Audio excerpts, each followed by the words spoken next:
BA द्वितीय वर्ष हिंदी साहित्य के विद्यार्थियों, हिंदी साहित्य के द्वितीय प्रश्न पत्र नाटक एवं एकांकी के अंतर्गत आज पर्दे के पीछे एकांकी के संदर्भ में हम चर्चा करेंगे। पर्दे के पीछे एकांकी जयशंकर भट्ट का एक श्रेष्ठ एकांकी है। यह व्यंग्य प्रधान एकांकी है।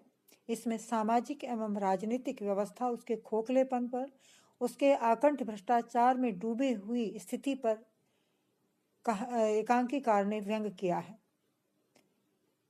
इस एकांकी में यह बताने का प्रयास किया गया है कि आज हमारा जीवन समाज के लोगों के सामने कुछ और है तथा पर्दे के पीछे या लोगों से छिप करके, लोगों की नजरें बचा करके हम कोई दूसरा ही व्यापार कर रहे होते हैं। प्रकट में हम आदर्शवादी हैं, त्याग और तपस्या का ढोंग रचते हैं और वास्तविक स्थिति कुछ और ही है। जिस सामाजिक प्रतिष्ठा पर कुछ लोगों की नींव खड़ी है, या कहा जाए जिस सामाजिक प्रतिष्ठा को कुछ लोग ओढ़े हुए हैं, वो वास्तव में उसकी नींव बहुत खोखली है। भ्रष्टाचार और स्वार्थ पर वो रखी गई है। इतना ही नहीं, हमारे समाज में जो आदर्श और सच्चाई के नाम पर बहुत सारे जघन्य और ऐसे कार्य चल रहे हैं जो समाज ही नहीं राष्ट्र को भी खोखला बनाए हुए हैं। इन सब स्थितियों का कच्चा चिट्ठा खोलने का प्रयास एकांकीकार ने अपने पर्दे के पीछे एकांकी में किया है।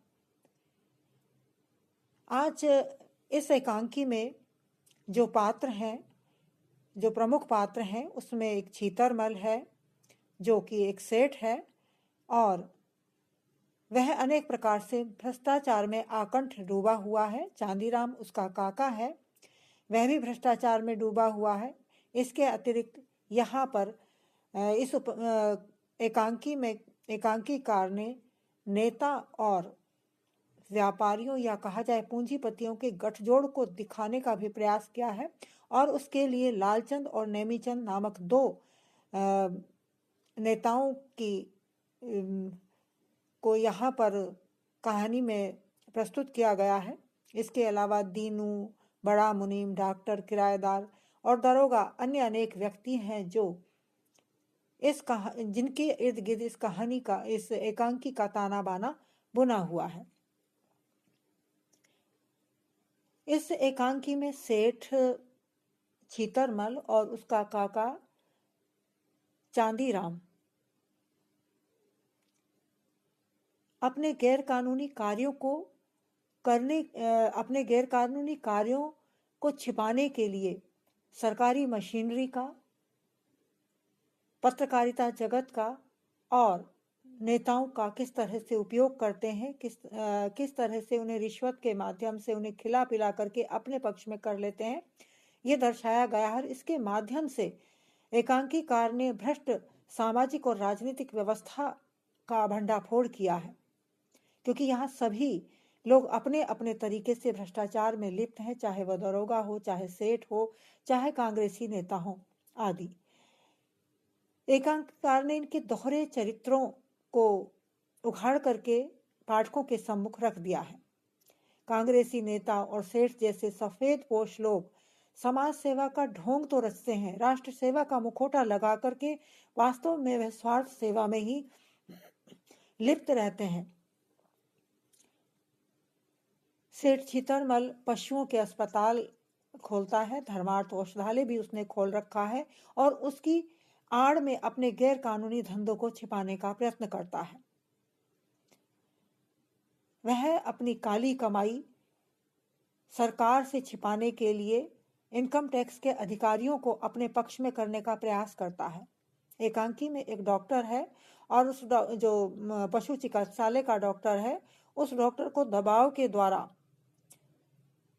वे इस काम के लिए तैयार करते हैं कि उसका कोई दूर का रिश्तेदार इनकम टैक्स या आयकर विभाग में है, तो वह डॉक्टर के द्वारा उसको अपने पक्ष में करने की चेष्टा करते हैं, जिससे कि वह उनकी काली कमाई को सरकार की नज़र से बचा सके या उस पर उसको टैक्स ना देना पड़े।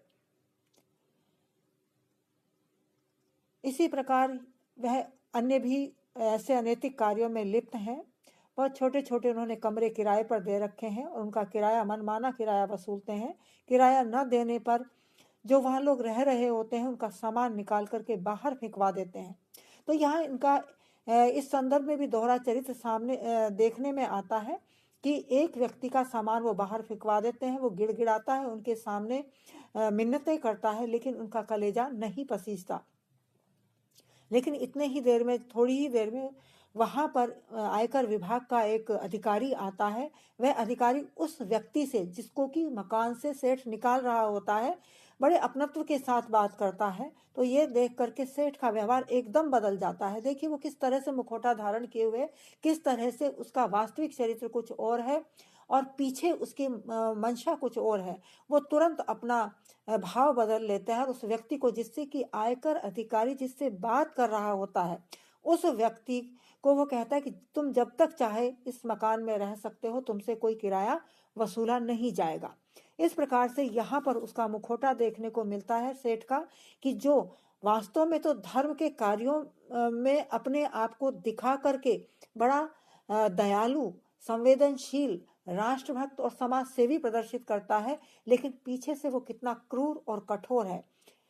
पर्दे के पीछे से यह अभिप्राय है कि सामने उसका चेहरा कुछ और है और वास्तव में उसका कुछ चेहरा और है। उसी तरह से उसके कार्य हैं जो समाज के सामने तो कुछ और हैं, जैसे अस्पताल आदि खोल करके वो पशुओं की, लोगों की सेवा करता है, चैरिटी चलाता है, लेकिन पर्दे के पीछे वो काले कारनामे, काली कमाई करता है और इस तरह के कार्य करता है जो गैर कानूनी और अनैतिक होते हैं।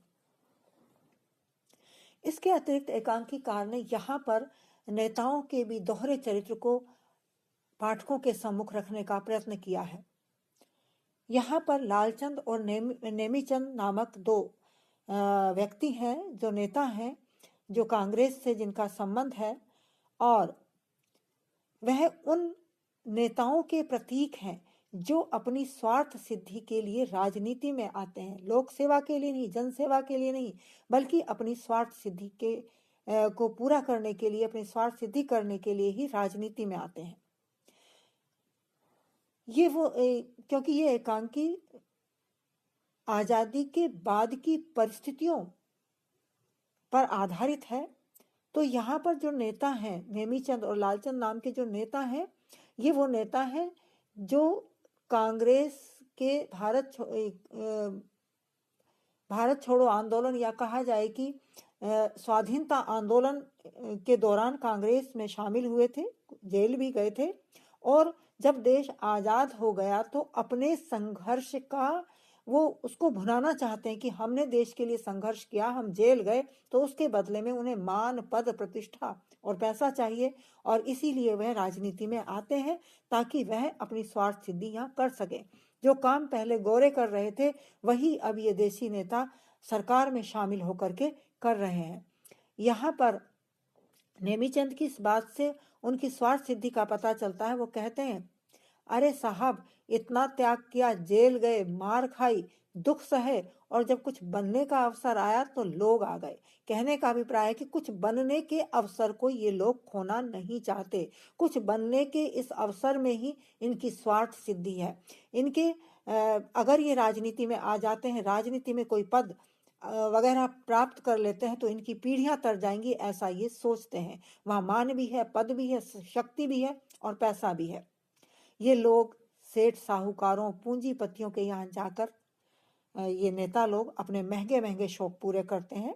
यही दिखाने का प्रयास एकांकीकार ने लालचंद और नेमीचंद के माध्यम से किया है, जो सेठ चेतरमल के यहाँ जाकर महंगी सिगरेट पीते हैं और वहाँ अपनी फरमाइशें करते हैं, और उसके बदले में उन सेठों के गैर कानूनी कार्यों को सरकार से करवाने का ये प्रयत्न करते हैं। उनको आश्वासन देते हैं कि भाई तुम हमें चंदा दो, तुम हमारा ध्यान रखो, हम भी तुम्हारे गैर कानूनी चीज़ों पर पर्दा डालते रहेंगे और सरकार की जो मशीनरी है उससे, उसको यानी प्रशासनिक अधिकारियों से तुमको बचा कर रखेंगे।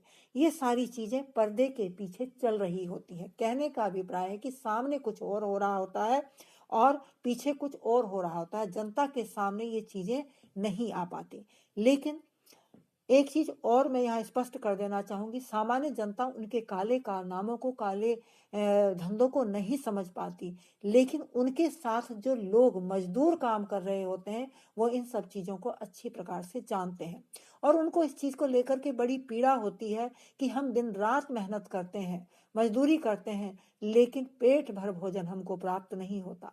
यदि हमारे घर में कोई बीमार पड़ जाए तो उसके लिए उपचार की व्यवस्था भी नहीं है, ऐसा इन लोगों का मानना है। और यही पीड़ा भी यहाँ पर, ऐसे मजदूर वर्ग की पीड़ा भी यहाँ एकांकीकार ने अभिव्यक्त की है। यहाँ पर एक घीसालाल नाम का एक व्यक्ति है जो सेठ का नौकर है। सेठ के काले कारनामों को वो जानता है और उससे होने वाली अनाप शनाप कमाई, लाखों करोड़ों की कमाई से भी वो परिचित है, लेकिन उसके लिए दिन रात मेहनत मजदूरी करने वाले इन लोगों की क्या स्थिति है, घीसालाल के शब्दों में हम इन चीजों को समझ सकते हैं, देख सकते हैं। घीसालाल कहता है,